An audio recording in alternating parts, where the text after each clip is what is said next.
Hi, it's Megan. Welcome back to my channel.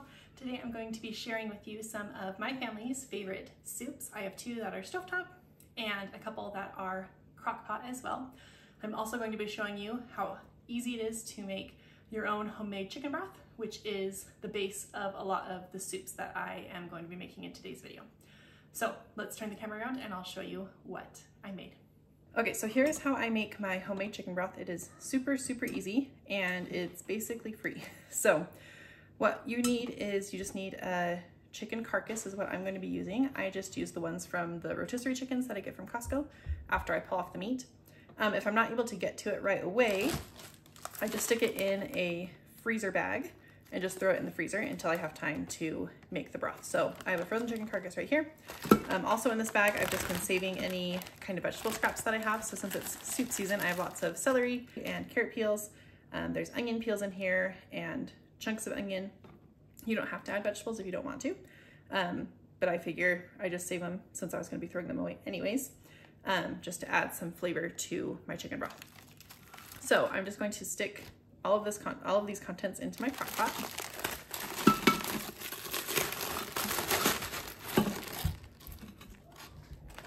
And then I'm just going to cover it with water and add some seasonings. You can add salt if you want to. I have about half and half. Sometimes I add salt and seasoning, sometimes I don't. You can add poultry seasoning, you can add basil, thyme, oregano, pretty much whatever kind of seasonings garlic, pretty much whatever kind of seasonings you want to add. Feel free to add in here.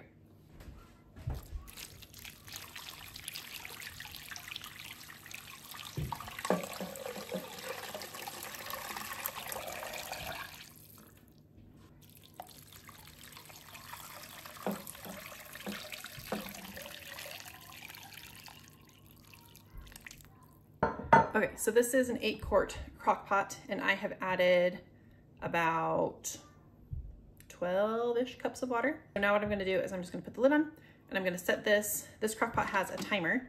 So I'm just gonna set it for as long as it goes. I think this one goes for like 20 hours. I usually let it go for about 24 hours on low.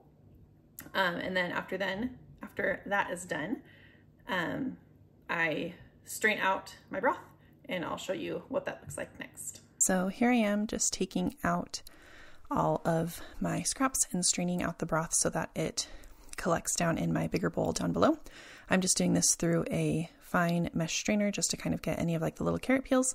I have done this with larger strainers before too, but the finer strainer just definitely helps get any of like the little silt or any of the smaller like vegetables or anything from coming through into my final chicken broth product. And after this, I'm going to let it cool in the fridge. And after it's cooled in the fridge, usually I do it overnight, then I transfer it into these super cubes, which is how I freeze it. These ones are 2-cup portions, and then I have other super cubes that are 1-cup portions. You can see some of like the chunkiness on top. That's just fat. You can take that off if you don't want it. I find that it gives good flavor. So I keep it in my broth most of the time unless there's like a really big layer of it. But I'm just ladling it and scooping it into the portions that I want, and then I will freeze those until they're solid and then store them in a Ziploc bag. I have also just stored these in like quart Ziploc bags and canning jars as well in the freezer, and then just pull out what I need when I need it. So this is a super easy way to always have homemade chicken broth on hand. Here's everything you need for white chicken chili. You're going to need 1 to 1.5 pounds of chicken breasts, 1 to 2 cans of some kind of white bean, about 1 cup of onion. For seasonings, you're going to need salt, cumin, and oregano. You're also going to need about 2 cups of chicken broth. This is my homemade frozen kind. You'll also need some garlic or garlic powder, green chilies. The original recipe calls for 2 cans. I just have this giant jar of them, so I'll just pull some out of there. All of those things are going to be going into the crock pot, and then after that cooks and you shred the chicken, you are going to add 1/2 cup of heavy whipping cream or 1/2 and 1/2, as well as a cup of sour cream. So here I am putting the frozen chicken breasts in, as well as my frozen chicken broth. As you guys can see, I added my salt, my cumin, and my paprika, and just some of the other spices, as well as some garlic, and I'll make sure that and my onion, I'll make sure that the recipe for this is listed down in the show notes below so that you can see it exactly written out with specific measurements and stuff. And then, like I said, I added a little bit more green chilies and it did give it a good kick. It wasn't too spicy for my kids, but definitely gave it some extra spice. After it's cooked on low all day, I went in just with my meat masher and shredded up my chicken just to get it into good size pieces. And then I added half and half and the sour cream. And then I'm just going to whisk that all together until it is not clumpy and the sour cream has like melted in better. And this one was a little bit thin, so I did add a little bit of cornstarch to make it a little bit thicker. And then, yeah, I'm just spinning it up. We like to serve it with cheese, sometimes more sour cream, and tortilla strips as well. Definitely one of our family favorites. I also served this with the cheddar Red Lobster biscuits. Is a really good companion with this soup. Okay, next I am going to be making my loaded baked potato soup. I'm going to start by just creating a roux. I'm going to melt some butter and add some flour in with that. Again, I'll have this specific recipe down in the show notes for you. And I'm just whisking those together, and then I'm going to be slowly adding in some milk and wait until that starts to thicken up. And then I'm going to add some salt as well as my chicken broth, which you probably won't be able to see. My camera wasn't recording when I put that in. And then I'm going to be adding about 8 or so baked potatoes. They're small baked potatoes that I had baked earlier, let them cool, and then I'm just scooping out the flesh and adding that to my soup. It helps make it really thick and really creamy. Once all those potatoes are in, I'm just going to use my whisk to kind of mash them up and whisk them in to incorporate everything through my soup.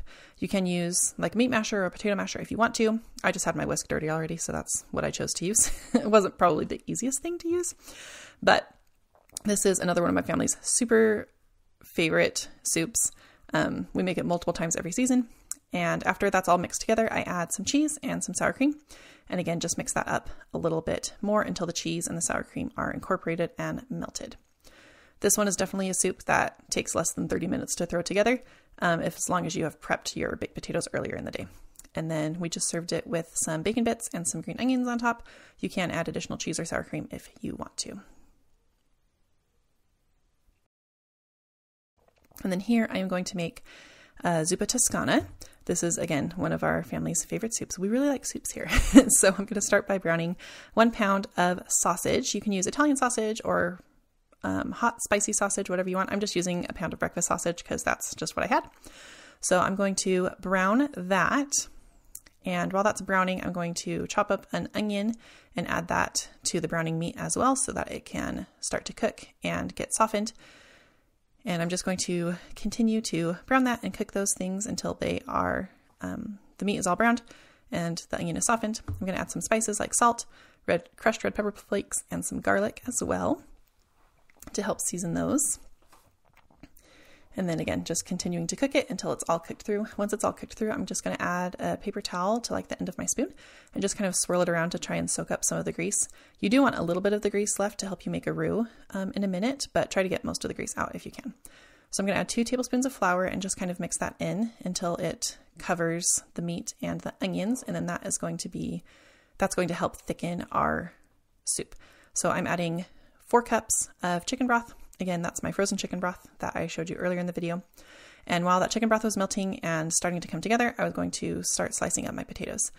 The recipe calls to cut them in about 1/4 inch slices. I found it easiest to cut my potatoes in half and then to slice them. That also just makes the potatoes a much better size for eating. By cutting them this small, they definitely cook a lot faster. And they still actually hold up fairly well. We've had leftovers for quite a few days and the potatoes are still, they're not like overly firm, but they're not complete mush either. So once I have all those potatoes, I'm just going to dump them into my soup mixture. I also added some milk to the chicken broth that you guys probably, again, my camera wasn't working, so I didn't film that part. After all of those have cooked and my potatoes are softened, I'm going to add my heavy cream at the end, as well as some Parmesan cheese. And some chopped spinach. You can add a whole bag if you want to. I just had like half a bag, so that's what I used. The original recipe calls for kale. I just prefer spinach and always have that in my freezer. So that's what I chose to use. Again, this is one of our favorite soups. We love soups and it's really, really good. those are a few of my family's favorite soups. If you liked this video and want more soup recipes, please leave a comment down below. I definitely am in my soup season right now. I love fall and winter because I make soups super often because they are filling, they stretch, and they are relatively inexpensive to make. So make sure you leave a comment of some of your favorite soups that I can try, and make sure that you stay tuned because in the next few weeks I will be sharing more soup recipes as well as some other recipe videos. Thanks for watching, and I'll see you next week. Bye.